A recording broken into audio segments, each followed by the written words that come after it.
ഒരു വർഷമായി ഗീതമ്മ തനിച്ച് താമസിക്കുന്ന വീടിൻ്റെ അവിടെ ഒരു അത്യാധുനിക കള്ളുഷാപ്പ് വന്നു. അപ്പോൾ ഗീതമ്മയ്ക്ക് എന്ത് പറ്റി നമുക്കറിയണ്ടേ? എന്തായാലും ഗീതമ്മയുടെ മേലേക്ക് കിടക്കാം. മാഡം, എൻ്റെ പേര് ഗീതമ്മ, യഥാർത്ഥ പേരൊന്നുമല്ല. മാഡം, എനിക്ക് 43 വയസ്സുണ്ട്. ഞാനിപ്പോൾ ഒറ്റയ്ക്കാണ് താമസിക്കുന്നത്. എൻ്റെ മകൾ ബാംഗ്ലൂരിൽ ഒരു കോഴ്സ് പഠിക്കാൻ പോയി. ഹസ്ബൻഡ് 7 വർഷത്തിന് മുമ്പ് മരിച്ചുപോയി. ഇത് ടൂറിസത്തിന് പ്രാധാന്യമുള്ള ഒരു സ്ഥലമാണ്. അതുകൊണ്ട് തന്നെ എൻ്റെ അമ്മായി, അവരും അമ്മാവൻ മരിച്ചുപോയി. തനിയാണ്.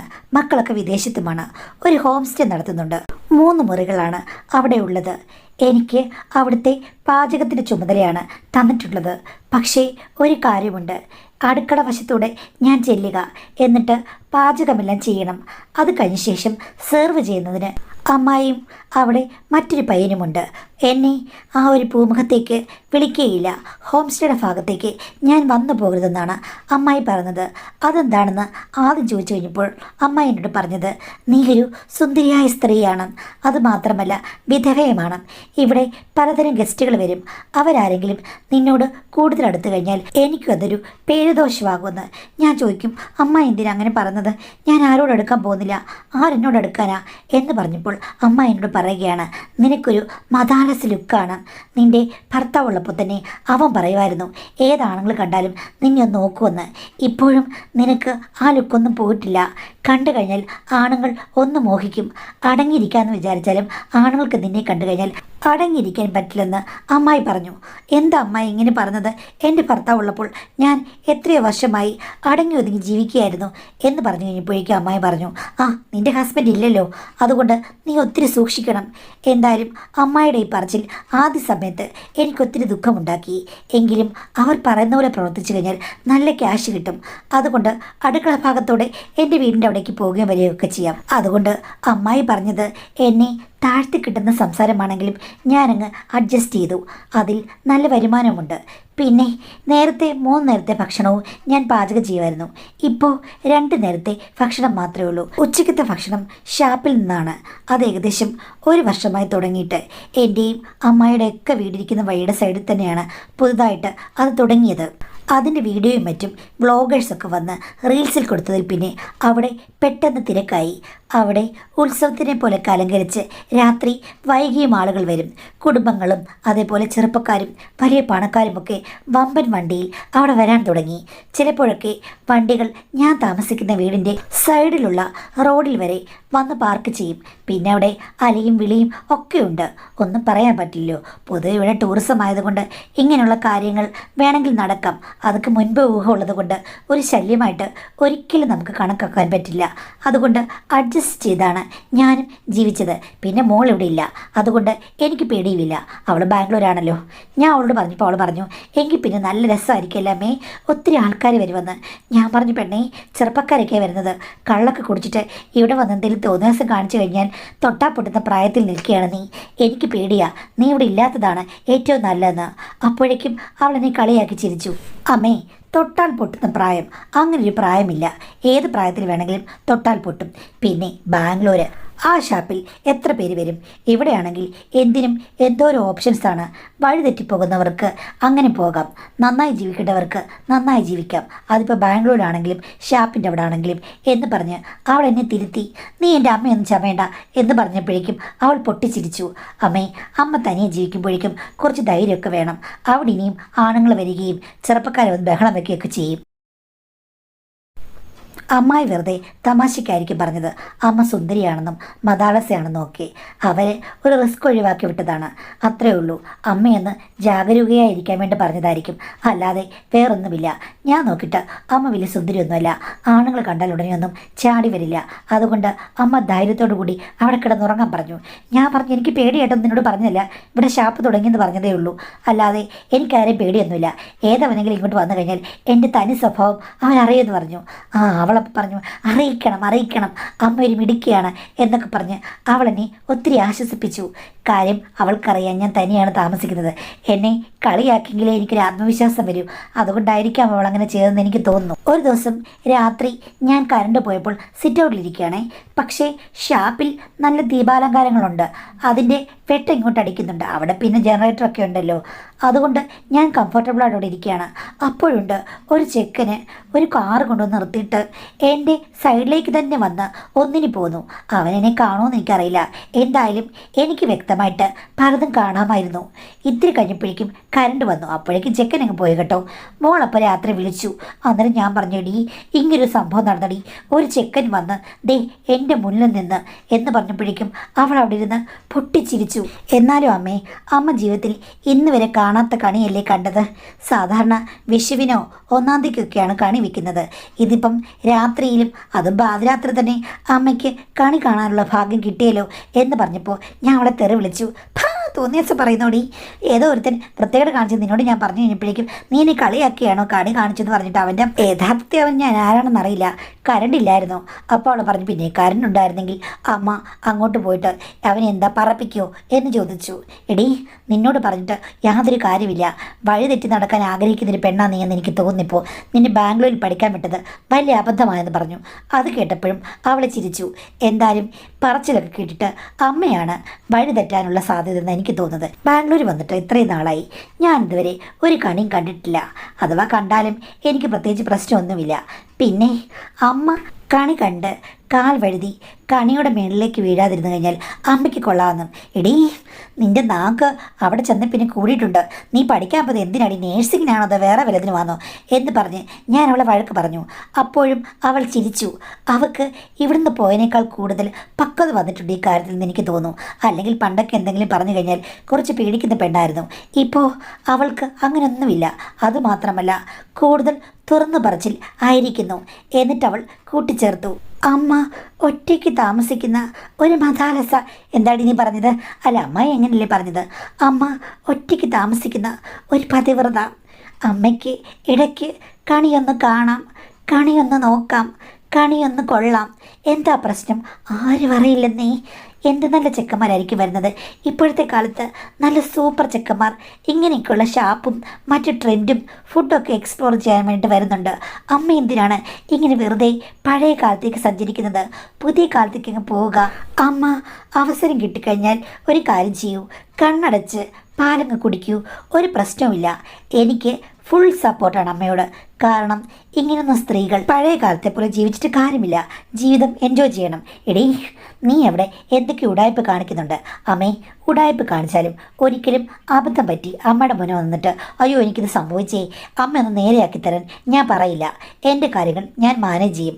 അതേപോലെ തന്നെ അമ്മയും അബദ്ധമൊന്നും പറ്റാതെ നാട്ടുകാർക്കിടയിലുള്ള സൽപ്പേര് കളങ്കപ്പെടുത്താതെ അമ്മ ഒരു കാര്യം അങ്ങോട്ട് ചെയ്യുക. എന്താടി? അല്ല, അമ്മ മാക്സിമം എൻജോയ് ചെയ്ത് ലൈഫ് മുന്നോട്ട് കൊണ്ടുപോണേ.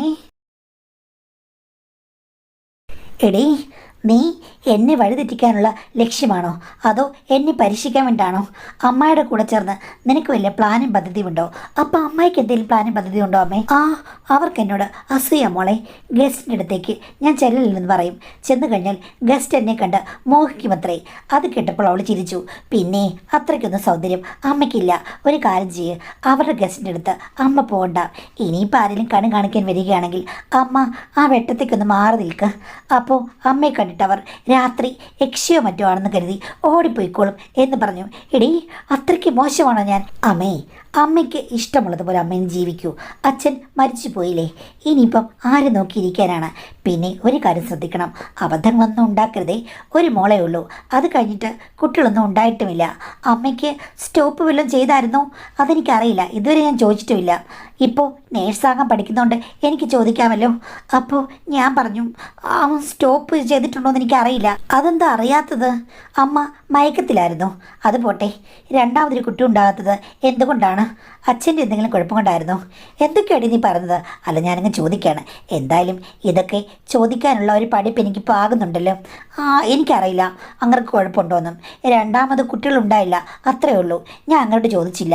പിന്നെ ഡോക്ടറൊന്നും കാണാൻ പോയില്ല. ആദ്യം ഒരു കുട്ടി നീ ഉണ്ടായല്ലോ, പിന്നെ കുട്ടികൾ ഉണ്ടാകാത്തത് കൊണ്ട് പലപ്പോഴും സംശയം തോന്നിയിരുന്നു എന്നുള്ളതല്ലാതെ ഒരു പരിശോധനയ്ക്കും ഞങ്ങൾ രണ്ടുപേരും പോയിട്ടില്ല. അപ്പോൾ അവൾ പറഞ്ഞു ബെസ്റ്റ്. എന്തായാലും അപ്പം എനിക്കൊരു കാര്യം മനസ്സിലായി. അച്ഛനെന്തോ പ്രശ്നം കാണും, അല്ലേ അമ്മയ്ക്ക് എന്തോ പ്രശ്നം കാണും. എന്തായാലും ഞാൻ ഒരു കാര്യം പറയാം, സൂക്ഷിക്കണം. അവിടെ ആരെങ്കിലും കണി കാണിക്കാൻ വരുമ്പോൾ അവരെ വീട്ടിനകത്തേക്ക് ക്ഷണിക്കുകയാണെങ്കിൽ അമ്മ സൂക്ഷിക്കണം. കാര്യം അമ്മ തീരെ ചെറുപ്പമാണ്, മതാലസയാണെന്നല്ലേ അമ്മായി പറഞ്ഞത്. ഒന്ന് പോടി. ആ, ഞാൻ പോയേക്കാം. പക്ഷെ അമ്മ ഇനി ഇങ്ങനെ ഓരോ കഥകൾ പറഞ്ഞ് എന്നെ കൂടെ മോഹിപ്പിക്കരുത്. ഇവിടെയോ ഒന്നുമില്ല ബാംഗ്ലൂർ എന്ന് പറഞ്ഞിട്ട് എനിക്ക് ചിലപ്പോൾ ഷാപ്പ് കാണാൻ വേണ്ടിയിട്ട് അവിടെ വന്ന് 10 ദിവസം ജീവിക്കേണ്ടി വരും. അങ്ങനെ അമ്മേനെ പ്രലോഭിപ്പിക്കുന്ന കഥകൾ ഇങ്ങനെ പറയില്ലേ എന്ന് പറഞ്ഞു. ഷോ, ഈ പെണ്ണിൻ്റെ ഒരു കാര്യം, പണ്ടേ നാക്കിന് എല്ലില്ല, പിന്നെ ഇതോടെ പഠിക്കാൻ പോയി കഴിയുമ്പോഴേക്കും വേറെ വിഷയങ്ങളിലും നാക്കിനും എല്ലില്ലാതായി. എന്ത് ചെയ്യാനാ എന്നോർത്തു. എന്തായാലും അവിടെ പറഞ്ഞതിൽ ചില കാര്യങ്ങളുണ്ട്. ഞാനെന്തിനാണ് അമ്മായിയെ നാട്ടുകാരെയൊക്കെ പേടിച്ച് എൻ്റെ മോഹങ്ങൾ ഇങ്ങനെ ഒളിപ്പിച്ച് വെച്ചുകൊണ്ടിരിക്കുന്നത്? അമ്മായി പറഞ്ഞതുപോലെ ഞാൻ അട്രാക്റ്റീവായിട്ടൊരു സ്ത്രീയാണോ? ആർക്കറിയാം, എനിക്ക് ഒന്നും അറിയില്ല. എന്തായാലും എൻ്റെ ഭർത്താവിന് വേറെ പ്രശ്നങ്ങളൊന്നും ഇല്ലായിരുന്നു. എന്നെ നല്ല ഇഷ്ടമായിരുന്നു. രണ്ടാമത് കുട്ടി ഉണ്ടായില്ല. അതിൻ്റെ പ്രശ്നം ആർക്കാണെന്ന് എനിക്കിട്ട് അറിയുകയുമില്ല. പിന്നെ ഹസ്ബൻഡ് ആഴ്ചയിൽ 3 വട്ടം, അത് അദ്ദേഹത്തിന് നിർബന്ധമാണ്. അങ്ങനെ പോയൊരു ജീവിതമാണ്. പെട്ടെന്ന് പുള്ളിക്കാരൻ പോയി കഴിഞ്ഞപ്പോഴേക്കും എനിക്ക് നല്ല ശൂന്യതയുമുണ്ട്. വിഷമത്തിൻ്റെ ഘട്ടമൊക്കെ തീർന്നു കഴിഞ്ഞപ്പോഴേക്കും മകൾ പറഞ്ഞതുപോലെ കണി കാണിച്ചാലും ഞാൻ ഒരു ക്യൂരിയോസിറ്റിയോടുകൂടി തന്നെയാണ് അതൊക്കെ നോക്കിയത്. ഇനിയിപ്പോൾ ഇവിടെ പ്രശസ്തി കൂടി ആളുകൾ ഒത്തിരി പേര് വന്നു കഴിയുമ്പോഴേക്കും ആരെങ്കിലും വെറുതെ ഈ വീട്ടിലേക്ക് കയറി വരുമോ എന്നെ കണ്ട് എന്നൊക്കെ ഞാൻ വെറുതെ സ്വപ്നങ്ങൾ മെനഞ്ഞു കൂട്ടാൻ തുടങ്ങി. ആ സ്വപ്നത്തിൽ ഞാനൊരു സുന്ദരിയായിരുന്നു. പലപ്പോഴും രാത്രിയാകുമ്പോൾ സിറ്റ് ഔട്ടിലിരുന്ന് ഞാൻ ഷാപ്പിലേക്ക് നോക്കും. അവിടുത്തെ വെട്ടത്തിൽ പലരെയും കാണാം. കമിതാക്കൾ, പിന്നെ നല്ല ചെക്കന്മാർ, അതും വലിയ റിച്ച് ഫാമിലി ബാക്ക്ഗ്രൗണ്ടിലുള്ള വെളുത്ത് തുടുത്ത് സൗന്ദര്യം അഗാധമായി ആൺമുഖത്തോട് ചേർന്ന ആണുങ്ങൾ. അവരെയൊക്കെ കാണുമ്പോൾ ചെറുപ്പകാലത്തേക്ക് എൻ്റെ മനസ്സ് പായും. പണ്ട് ചില പുരുഷന്മാരെ കണ്ട് ഞാനും മോഹിച്ചിട്ടുണ്ട്. ഒരിക്കലും എനിക്കത് പുറത്ത് പറയാൻ പറ്റിയില്ല. വീട്ടുകാർ പറഞ്ഞ ആളെ കല്യാണം കഴിച്ചു. അത് സ്മൂത്തായി പോവുകയും ചെയ്തു. എന്നിരുന്നാലും എൻ്റെ ജീവിതത്തിൽ വേറെ അനുഭവങ്ങൾ ഒന്നുമില്ല. പക്ഷേ ശ്രദ്ധിച്ചാൽ, ശ്രമിച്ചാൽ ഷാപ്പിൽ നിന്നുള്ള വെട്ടം എൻ്റെ വീട്ടിലേക്കും കടന്നു വരും. ചുരുക്കം പറഞ്ഞാൽ എൻ്റെ മകൾക്കും ഇതൊന്നും പ്രശ്നമല്ല എന്നോർത്തപ്പോൾ അടുത്ത് അധികം വീടുകളില്ല. അമ്മായിയുടെ വീടുണ്ട്, എന്നാലും നടന്നു പോകണം. അമ്മായിക്ക് എന്തായാലും അവിടെ നിന്ന് നോക്കിക്കഴിഞ്ഞാൽ എൻ്റെ വീട് കാണാൻ പറ്റില്ല. എനിക്ക് പല ആശയങ്ങളും മനസ്സിൽ വന്നു പോയി. എന്തോരം നല്ല ആണുങ്ങളാണ് ആ ഷാപ്പിൽ ഭക്ഷണം കഴിക്കാൻ വരുന്നത്. അവർ വരുമ്പോൾ അതുവഴി പോകുന്ന എന്നെ നോക്കുന്നു, കമൻ്റ് അടിക്കുന്നു, ചൂളം വിളിക്കുന്നു. ചില ആൾക്കാർ എന്നെ പരിചയപ്പെടാൻ വരുന്നു. ചിലർ വീട്ടിലേക്ക് വന്നോട്ടെ എന്ന് ചോദിക്കുന്നു. ഞാൻ വേണ്ടാന്ന് പറയുന്നു. പക്ഷേ ചിലർ നിർബന്ധം പിടിക്കുന്നു, വരുന്നു. അത് കഴിഞ്ഞുള്ള പല കാര്യങ്ങളും ഞാൻ സ്വപ്നം കണ്ടു. ചുരുക്കം പറഞ്ഞാൽ മനസ്സുകൊണ്ട് ഞാൻ വഴിതെറ്റി എവിടേക്കോ പോവുകയാണ്. പിന്നെ അമ്മായെ പേടിച്ച് ഞാൻ അധിക രാത്രിയൊന്നും അമ്മയുടെ അവിടെ നിന്ന് തിരിച്ചു വരാറില്ല. ഒരു 7-7:30 ആകുമ്പോഴേക്കും ഞാൻ പതുക്കെ നടന്ന് അത് വിഴുങ്ങി വരും. പക്ഷേ ഷാപ്പിൻ്റെ സൈഡിലൊക്കെ ആൾക്കാർ നിന്ന് എന്നെ നോക്കുന്ന കണ്ടിട്ടുണ്ട്. എങ്കിലും ഇതുവരെയും എനിക്ക് ഞാൻ വിചാരിച്ച അനുഭവങ്ങളൊന്നും ഉണ്ടായിട്ടില്ല. കുറച്ചുകൂടി കഴിഞ്ഞ് ഒരു 9 മണി ആ സമയത്തൊക്കെ പോയി കഴിഞ്ഞാൽ പലരും ആ റോഡ് സൈഡിലൊക്കെ നിൽക്കുന്നത് ഞാൻ കണ്ടിട്ടുണ്ട്. ഭക്ഷണം കഴിച്ചു കഴിഞ്ഞിട്ട് ആ സമയത്ത് അങ്ങോട്ടും ഇങ്ങോട്ടും പോകാൻ ഒരു അവസരം ലഭിച്ചായിരുന്നെങ്കിൽ പലരും എന്നെ ശ്രദ്ധിച്ചേനെ, പരിചയപ്പെടാൻ വന്നേനെ എന്നൊക്കെ ഞാൻ വിചാരിച്ചു. പിന്നെ ഓർത്തു, എന്തൊക്കെ വട്ടുതരങ്ങളാണ് ഞാൻ ആലോചിക്കുന്നത്. ഇതൊക്കെ വൃത്തികെട്ട പെണ്ണുങ്ങളുടെ ചിന്തയല്ലേ എന്നാലോചിച്ചുകൊണ്ട് ഞാൻ നിയന്ത്രിക്കാനും ശ്രമിച്ചു. പക്ഷേ പിന്നീട് എനിക്കിരിക്കപ്പുറത്തിയില്ല. കാര്യം അത്രയ്ക്ക് നല്ല പയ്യന്മാരാണ് വെട്ടത്തിലിരിക്കുന്നത്.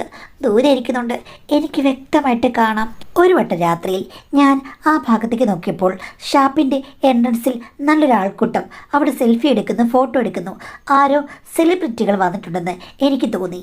ഒന്ന് കാണണമല്ലോ എന്ന് വിചാരിച്ച് ഞാൻ ഒരു നൈറ്റ് ഇട്ടുകൊണ്ട് ഒന്ന് എത്തി നോക്കിയപ്പോൾ സീരിയലൊക്കെ അഭിനയിക്കുന്ന നല്ല സുന്ദര ചെറുപ്പക്കാരാണ്. അവൻ്റെ സീരിയൽ വൈകുന്നേരം ഞാൻ കാണാറുണ്ട്. എന്ത് ചെയ്യാനാണ്, ഞാൻ മാക്സിലല്ലേ, അങ്ങോട്ട് പോയി ഒരു സെൽഫി എടുക്കാൻ പറ്റുമോ? ദേ അവിടെ പെണ്ണുങ്ങളും ആണുങ്ങളുമൊക്കെ അവൻ്റെ കൂടെ സെൽഫി എടുക്കുന്നുണ്ട്. എനിക്കാണെങ്കിൽ എനിക്ക് പുറത്തിയില്ല. അത് കഴിഞ്ഞിട്ട് അവൻ അകത്തേക്കും കയറിപ്പോയി.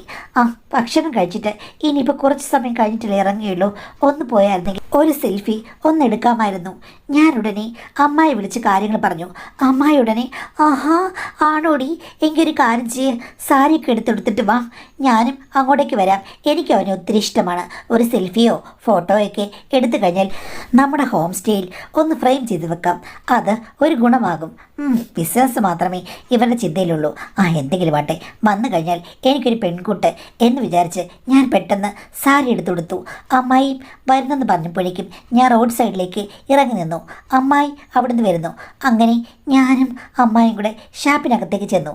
ഷാപ്പിലുള്ള ആൾക്കാരെയൊക്കെ അമ്മായിക്ക് എനിക്ക് അറിയാം എന്ന് വെച്ചിട്ട് വലിയ ബന്ധങ്ങളൊന്നുമില്ല.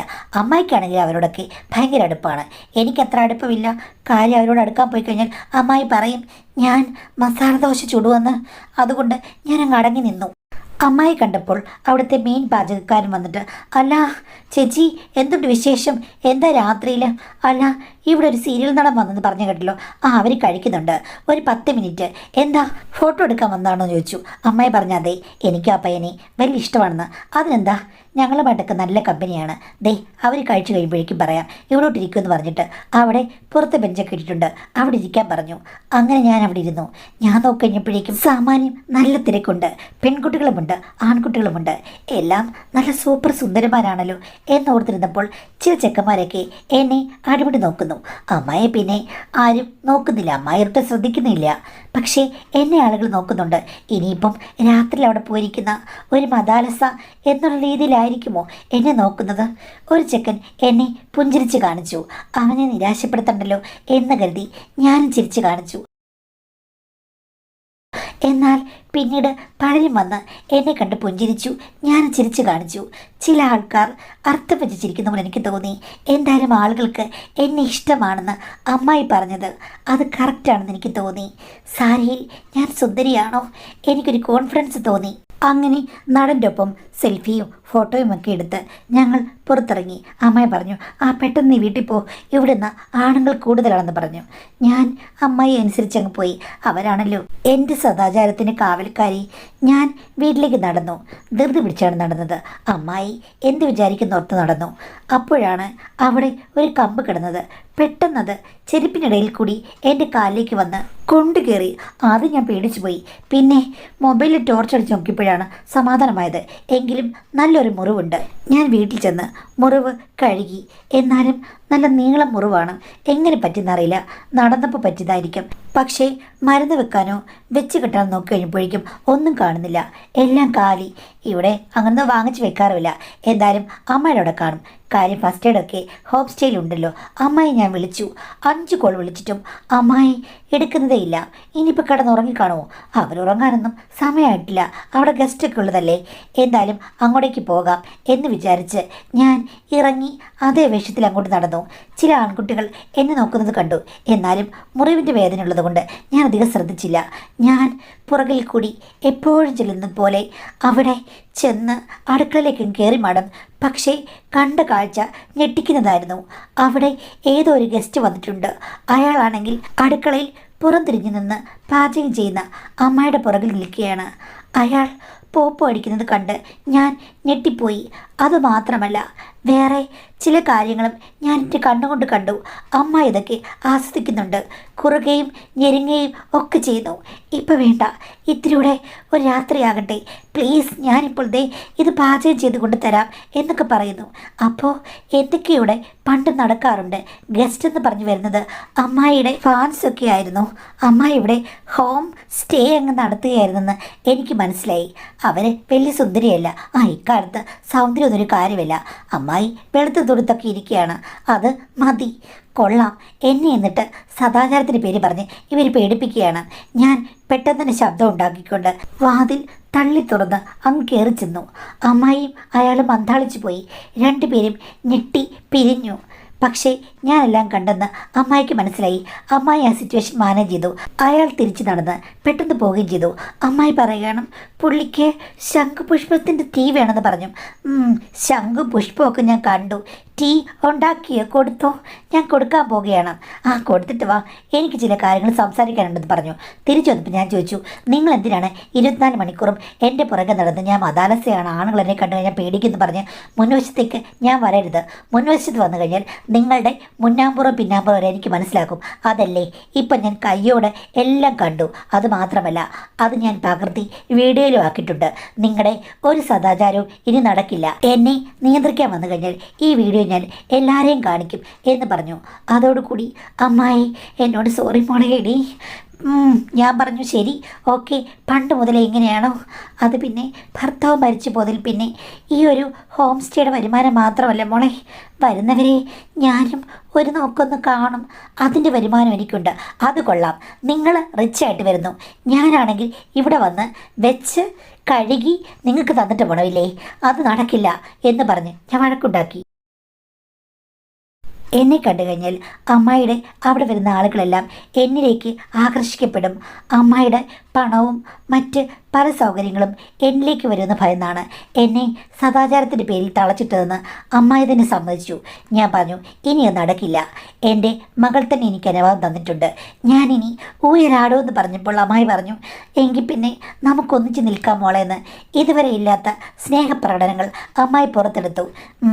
ഞാൻ പറഞ്ഞു, അതൊക്കെ ഓക്കെ, പക്ഷേ എൻ്റെ കയ്യിൽ ആ വീഡിയോ ഭദ്രമായിരിക്കും, അതങ്ങ് ഡിലീറ്റ് ചെയ്യടി. അത് ചെയ്യില്ല, മോൾക്കും ഒരു കോപ്പി ഞാൻ കൊടുത്തിട്ടുണ്ട് എന്ന് പറഞ്ഞപ്പോൾ അമ്മായി അടങ്ങി. അത് കഴിഞ്ഞതിൽ പിന്നെ എൻ്റെ പൊന്നു മാഡം, അമ്മായി തന്നെയാണ് എന്നെ ആദ്യത്തെ രംഗപ്രവേശനം നടത്തിയത്. ഒരു 25കാരൻ പയ്യനാണ്, റൈഡറോ മറ്റോ വേണം.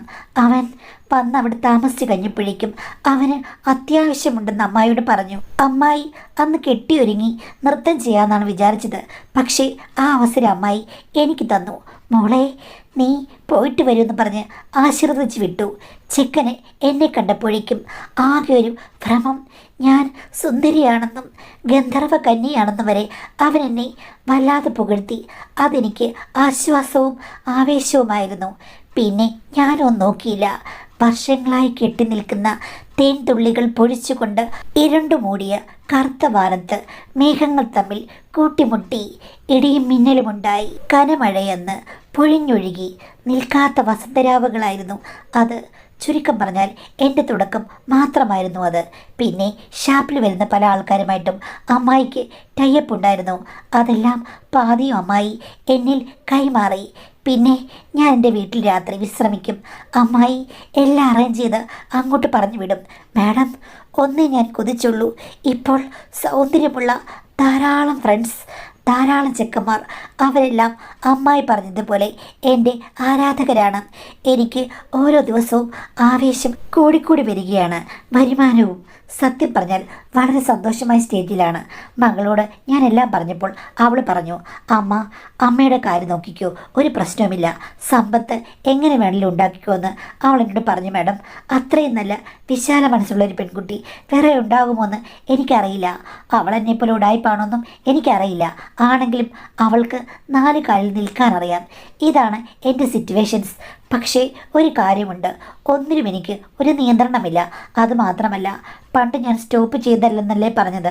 ഇതുവരെ അബദ്ധമൊന്നും സംഭവിച്ചിട്ടില്ല. എനിക്ക് അബദ്ധങ്ങൾ സംഭവിക്കാനുള്ള സാധ്യത ഇനിയും തെളിഞ്ഞു കിടപ്പില്ലേ മാഡം? ഞാൻ എന്താണ് ചെക്ക് ചെയ്യേണ്ടത്? എവിടെ പോയി എന്ത് ചെയ്താൽ അറിയാം? എന്തൊക്കെ ഞാൻ മുൻകരുതലുകൾ എടുക്കണം എന്നാണ് ചോദിച്ചിരിക്കുന്നത്. ആദ്യം രോഗങ്ങളൊന്നും ഉണ്ടാതിരിക്കാൻ വേണ്ടി സുരക്ഷിതമായുള്ള രീതിയിൽ ജീവിക്കുക. അപ്പോൾ നിങ്ങൾക്ക് അബദ്ധങ്ങൾ സംഭവിക്കില്ല. ഇപ്പോൾ സുരക്ഷിതമായല്ല മുന്നോട്ട് പോകുന്നതെന്ന് എനിക്ക് മനസ്സിലായി. അതുകൊണ്ട് സുരക്ഷിതത്വം ശ്രദ്ധിക്കുക. പിന്നെ ഒരു ഗൈനക്കോളജിസ്റ്റിനെ കണ്ട് നിങ്ങളൊരു സ്കാനൊക്കെ ചെയ്ത് നോക്കുക. ഇതൊക്കെ അത്യാവശ്യമാണ്. കാര്യം എന്തോ ഒരു പ്രശ്നമുള്ളത് കൊണ്ടാണല്ലോ ഇപ്പോൾ നിങ്ങൾ ഇങ്ങനെ ലാസ്യവിലാസിനിയായി നടന്നിട്ടും അബദ്ധങ്ങൾ ഒന്നുമില്ലാത്തത്. എന്തായാലും ഗൈനക്കോളജിസ്റ്റിനെ കണ്ട് നിങ്ങളുടെ ഹോർമോൺ ലെവലുകൾ, അതേപോലെ തന്നെ സ്കാനിങ് ഒക്കെ നോക്കുക. അപ്പോഴേ അതിൻ്റെ ക്ലിയർ ആയിട്ടുള്ള ചിത്രം തെളിയുകയുള്ളൂ. എന്താണ് സ്ഥിതി എന്നറിഞ്ഞിട്ട് എന്തെങ്കിലും കുഴപ്പങ്ങൾ ഉണ്ടാകാതിരിക്കാൻ വേണ്ടിയിട്ട് ഡോക്ടറോട് പറഞ്ഞു കഴിഞ്ഞാൽ അകത്ത് നിക്ഷേപിക്കുന്ന പല കാര്യങ്ങളും പറഞ്ഞു തരും. പിന്നെ ഈ പറഞ്ഞതുപോലെ എന്തൊക്കെയാണെങ്കിലും അവനവൻ്റെ സുരക്ഷിതത്വം കൂടി നോക്കണം. അത് എപ്പോഴും ശ്രദ്ധിക്കണം.